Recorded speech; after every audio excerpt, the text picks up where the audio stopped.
My dog died, which I was particularly upset about. I love that dog. And sadly, I had a friend pass away. He had cancer, and I watched him slowly die over the period of about 8 months. I think at that stage I started to think to myself, everyone kept on telling me that God loved me, and I kept on thinking, God killed my dog. He doesn't love me. I'm going to find out for myself what the real truth is. The truth for myself anyway, as an Aussie, first thing I'm going to think of is go to a church. Everybody was singing so much, I couldn't believe it. I didn't know any of the words that anyone was singing. I didn't know any of the notes to hit or whatever. I felt pretty stupid. Beautiful teachings in the Bible. But I didn't find what I was looking for. And I was working alongside a Hindu. And one of the things that I kept on asking him is, talk to me about all these gods. I don't understand. How come you have to have all these gods? I said, but seriously, bro, what's the deal with the guy with the elephant head? Come on, he's got a few arms, he's got an elephant head. Come on, what's going on there?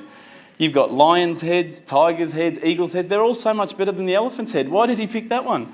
And he didn't find it very funny. I also investigated Judaism. But again, after I kept on asking questions, I just didn't find what I was looking for. Then I looked into Buddhism. Now, I really liked Buddhism. I thought this was great. You get to relax. This is not so much a religion of God, but just a good way to live. It's a nice way to live.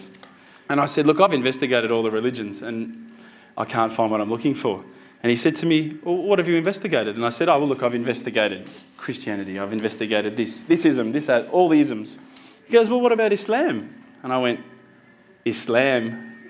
Okay. Mate, they're terrorists. I'm not going to investigate Islam. No, they're crazy. No way, But lo and behold, alhamdulillah, I found myself walking into Preston Mosque one day. I was very nervous parking my car in the car park. I thought it might explode. I walked straight across the prayer rug with my shoes on. I walked straight past the brother praying. As he went into sujood, I almost stepped on his head. I had no idea, right? I walk across and I stopped. Abu Hamza came out of a door. That's the brother who just introduced us before, Samir. And I thought, this is it. I'm about to die. And we used to sit down and we'd talk about the different sort of questions that I had and the things that I wanted to know about Islam. They were very hospitable. I kept on getting cups of tea, biscuits. Now, no other religious sect had done this for me, right? So I was quite impressed. I'm not sure, I don't want to offend anyone again, but as an Australian, if you offer someone a cup of tea and they say no, you go, okay. These guys wouldn't take no for an answer. Would you like a cup of tea, bro? No, thanks, bro. Are you sure? No, I'm right. Are you sure, bro? I'll go get one. No, I'm right, bro. No, I'm getting one anyway. Sure, look, I'll just get you one, right? No worries, I'll get you one. All right, man, I'll take the tea, Subhanallah. When I was sitting down with the brothers from the mosque, when I would say, listen, I don't understand this. What about this? They would never just answer from their opinion. They would always pick up the Quran.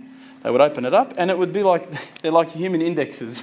They would just, bang, page 142, read this.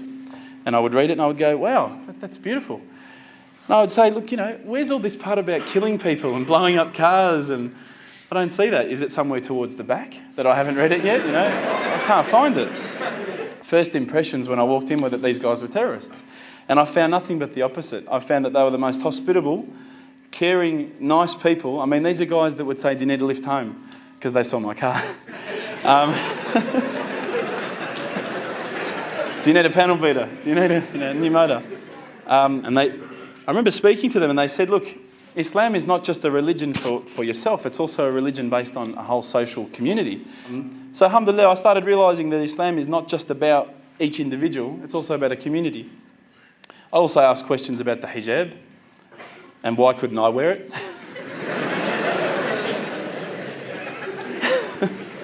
But once you start actually looking inside the religion, working as a whole unit, as in implementing every step of the way, it starts to make sense. And it started to make sense.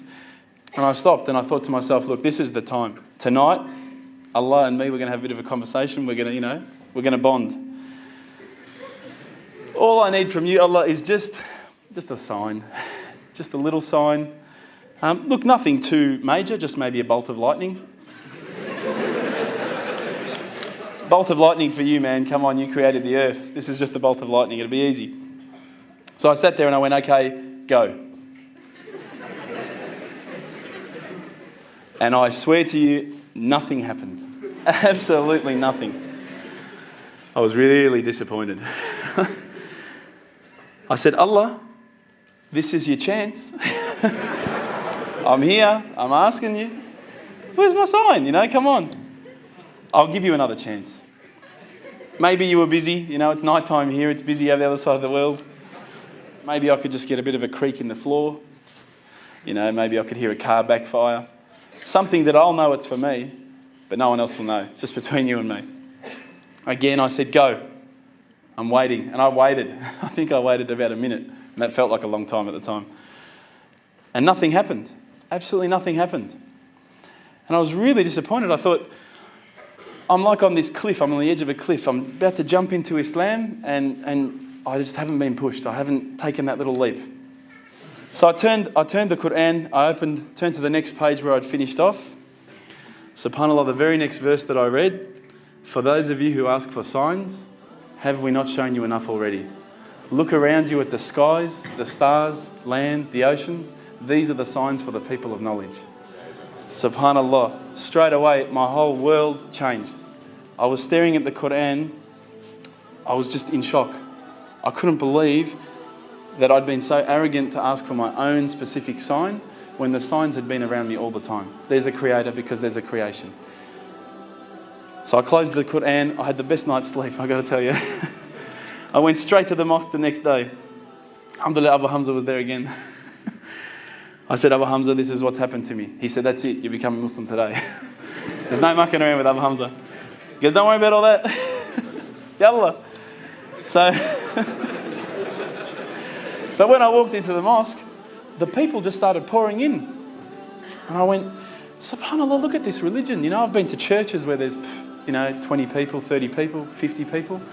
There was about 1,000 people that night. And I thought, this is amazing. This religion is truly the religion of choice. And then I found out it was the first night of Ramadan. I said, no, you've got to make shahada, we need witnesses. You've got to say these words. I said, can't you just let me do it in English? I said, have you seen the guys out there, man? They've all got beards down here. They're massive. You get these words wrong, I'm a dead man again, He goes, no, you have to say them. And trust me, bro, trust me. And I did. And alhamdulillah, I did.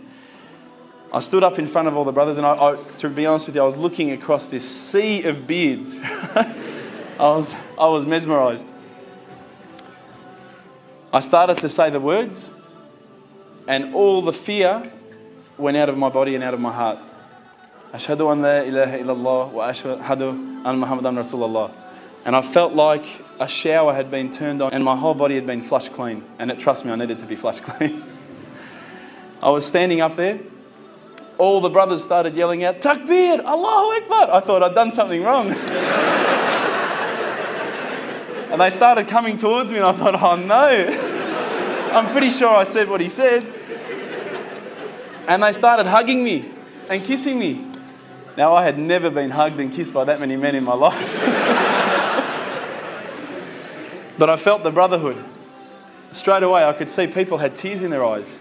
And subhanAllah, I had tears in my eyes. And I sat there with people and I spoke to people I didn't even know, I'd never met before in my life. And they were talking to me as though I'd known them for 30 years. And it was that day, that point in that moment that I realised I had more brothers, more sisters than I could ever have imagined. And good brothers and sisters, not bad ones, I'm talking good ones. SubhanAllah, I sat there maybe, I don't know, I can't remember how long, just talking to people. They were asking me questions. I went home with such a beautiful feeling because I knew at that stage that I had a clean slate. If you haven't felt the feeling that I'm talking about, I sincerely hope it happens to you at one stage in your life. I encourage you to investigate all the religions, and particularly Islam. I would say that one of my favourite verses, I'll end with this verse, is a particular verse that says, let there be no compulsion in religion because the truth stands clear from error. Assalamu alaikum.